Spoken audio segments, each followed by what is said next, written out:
being an alumnus ng Philippine High School for the Arts, no? Siyempre very eventful sa akin lagi na bumalik dito sa Makiling, no? This time, itong Makilink is quite special kasi parang it's a arts festival in a sense, and then several workshops are being done. Meron pa tayong mga foreign guests, no? So from performance to metalwork to poetry and so on, ano? So ako nga na-invite ako for filmmaking, no? So we're doing a small film workshop. Very special sa akin to kasi talagang focus ngayon is film, no? Kung saan ako nag-evolve. Sa Makiling, my major was visual arts, and in fact during that time siyempre fine arts yung training eh. And ang talagang dream ng karamihan ng students siyempre is eventually maybe maging sikat na painter, no? Successful painter or sculptor, no? So, and I was no different, ganun ako noon. Kaya lang nga nag-aral din ako ng photography, so maybe because of the learnings mo sa technical side, no? Photography kasi as an art form involves a lot of technology, yung camera and the science behind it, no? And eventually na-link ko yun sa filmmaking. They're interrelated eh. So yun yung na-share ko, no, na hopefully inspiration na kahit filmmaker na ako ngayon, it involves totally different technology and science behind it.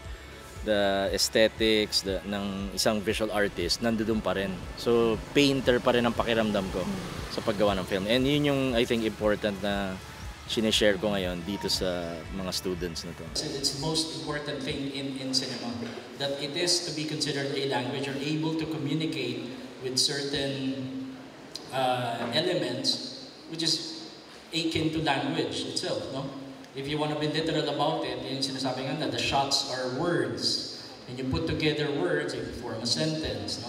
So you put together your shots, you form a sequence. You put together sequences, scenes, and so on, and you're forming like a paragraph and a full story. Of course, that's referring specifically to traditional cinema as we know it, which is mostly feature or narrative filmmaking, no?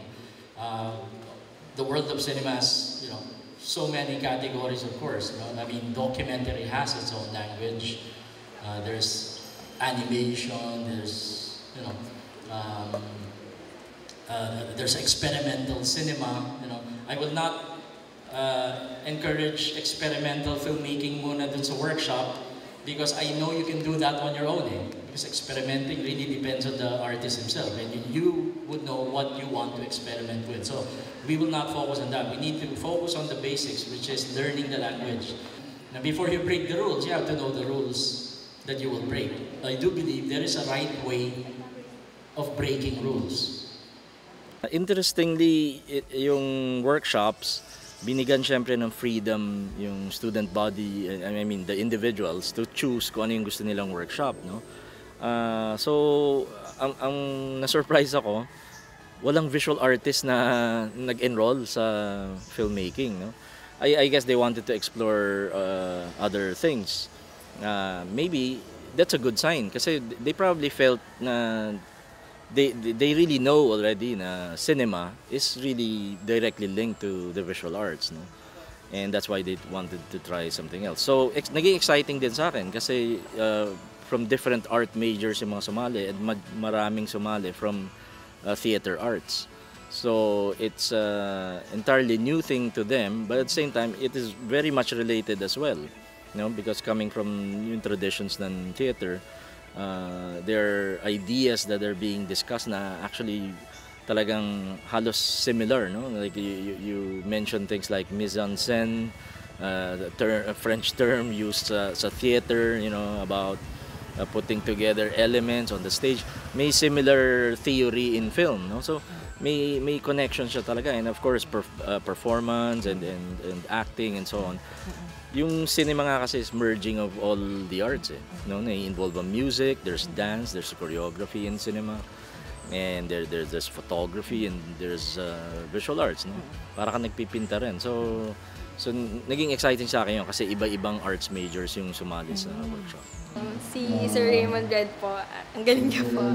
Tapos medyo medyo nakaka-starstruck din po kasi alumni po siya, tas parang naka-inspire po siya since alam kong dito rin siya nanggaling. So, parang nagkakaroon kami ng inspiration na baka kaya din namin maging singgaling niya or yun, baka maabot din namin yung mga naabot niya. So, at marami rin kami natutunan po sa kanya. Though, maikli lang po yung time at sayang dahil hindi po kami marami pa po sana kami natutunan. Pero so far, marami na po kami napulot from him. So, ano po yung pinaka-important na natutunan ko kay Sir Raymond din ngayon ay hindi kailangan sa paggawa ng film, hindi kailangan complicated yung story mo. Even simple stories, pwede siyang gawing magandang film as long as nakikwento mo yung siya visually na malinaw at na parang napapakita mo lahat at wala ka na may miss out na details. Kahit simple lang yung story, simple or complex, as long as lahat ng details mo put in mo. That's visual. Natutunan ko po yung how to shoot.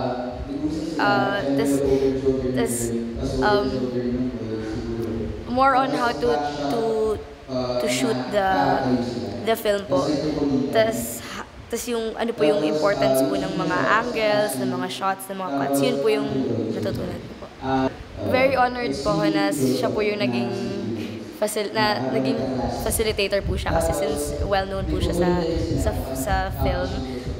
And I have learned a lot. Tas interesting po kasi yung film. Magaling siyang teacher. Tapos parang iniisa-isa niya talaga yung pag-explain ng kung paano gumawa ng film. Tapos pero medyo magulo din kasi first time lang din to na ma-encounter ko siya.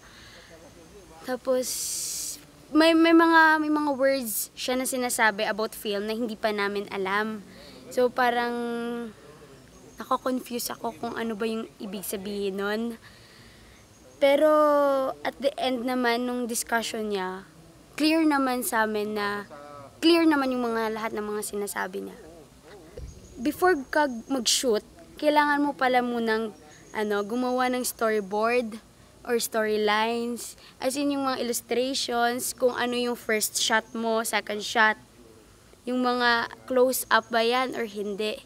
So kasi dati sa amin, sa mga projects, short films, dire-diretso lang kami. Wala kaming sinusundang, flow. Yun. So parang, kaya minsan naguguluhan kami kung ano ba yung uunahing isushoot. Kaya yung natutunan ko dito, kailangan pala dapat gumawa muna ng storyboard or storylines para masunod-sunod yung pag-shoot at para hindi magkagulo. So throughout high school, nagfo-focus nga ako sa visual arts, no? So kahit interested ako sa watching films, hindi ko naisip na magiging filmmaker, no? Eventually syempre sa College of Fine Arts na ako. Tinutuloy ko yung pag-aral ng painting, visual arts. Biglang nalaman ko may mga film workshops, no? Specifically sa UP Film Center, meron silang Cinema as Art Workshop. So even just the title of the workshop really intrigued me and naisip ko baka maganda i-try din to. And then I remembered ang father ko used to have a Super 8 camera, sinushoot niya, yun ang ginagamit na home movie format talaga naman, pang shoot ng mga birthday, mga events sa family. So parang na-curious ako and then I realized nga Super 8 format, yung smallest film format ang ginagamit sa workshop. So I just tried it, no? Nag-enroll ako doon. But ever since, nakarinig ako ng lectures and particularly, in-inspire kami ng one of the instructors, si Nick De Ocampo, who's a very well-known educator now and independent filmmaker, documentary filmmaker, no? Nung pa lang naisip ko na parang ito yung hinahanap ko sigurong medium because I kind of felt a bit frustrated because hindi ako ganun ka-skilled sa painting, no? I was kind of happy with my works but parang may hinahanap pa ako and na-realize ko I like to tell stories. So mahirap magkwento sa isang frame lang eh, whether it's photography or painting, no? Kaya nga, like ko sinasabi, that's not to say it's an inferior art to film. In fact, mas mahirap nga siya eh. And na-realize ko may dimensions yung filmmaking na na-allow ang artist to better tell a story, no? Kasi yun yung main advantage niya. So magmula noon naisip ko, ito na yung medium na gusto ko. But ang importante, nung tinuloy ko na yung filmmaking, I kept my discipline and my approach just like a painter would pa rin, no? Parang ang feeling ko, nagpipinta pa rin ako with a medium that allows me a bit more space, no? Throughout history, parang traditionally you would think, no, the movies kasi became a big industry, no? So parang napakalaking undertaking talaga ng filmmaking, no? But of course early on there were already experimental filmmakers, they were playing around with the medium, more so lalo na nung mga 50s, 60s, tapos nagkaroon ng pop art, and then lumabas nga yung mga 8mm, Super 8.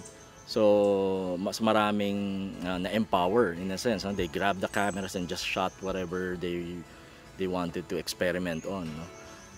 So talagang matagal na rin ang history ng independent filmmaking, and yan yung nag-aalaw nga sa, let's say, young people, no, who want to try it early on. So para mahirap sabihin ano ba yung qualities eh. Ang importante yung determination mo and sincerity on what you want to experiment on eh. And you can, we're witnessing that right now because of the explosion of digital cameras, no, na napaka-accessible, napaka-affordable. So it's almost like, anybody can make a film now, even with your cell phone, no? Ang importante, very clear sa'yo what you are aiming for, no? Kasi eventually you might realize baka hindi rin ito pala yung tamang medium mo. I mean, you might eventually realize you're a really good writer, and we need good writers, no? So sa literary arts ka pala, or you're better on stage, no? Theater talaga yung pupunteriyahin mo. So yun nga, mahirap. But of course, sinasabi nga nila, cinema is a merging of the arts, no? And I realized that na kailangan ko mag-aral din ng other arts na yun, kasi nai-involve siya talaga. Like I'm not an actor. In a way, maybe I would say, baka kaya gusto ko magkwento, gumawa ng film, makakita ng actors moving na kinokontrol ko sila in a sense because I tell them what I want, di ba? Maybe you could say I'm also a frustrated actor. Baka ganun yun eh, you realize those things. So cinema brings all of them together, no? So it's a good advice na at the very least, try to study all the art disciplines that get involved in making a film. Well, ang lagi kong sinasabi sa students is to always, look back in their journey. Kasi gano'n yung nangyari sa akin. Lagi ako naglo-look back. So, naaalala ko talaga yung mga natutunan ko sa Makiling. And even though hindi cinema yung pinag-aralan ko sa Makiling, talagang nakita ko na napaka-importante ng roots ko dito. Na lahat ng ginagawa kong engagement in the arts right now, it really connects me back to what I learned here in Makiling. So, ang lagi ko lang advice sa students, I don't even try to inspire them to become like me.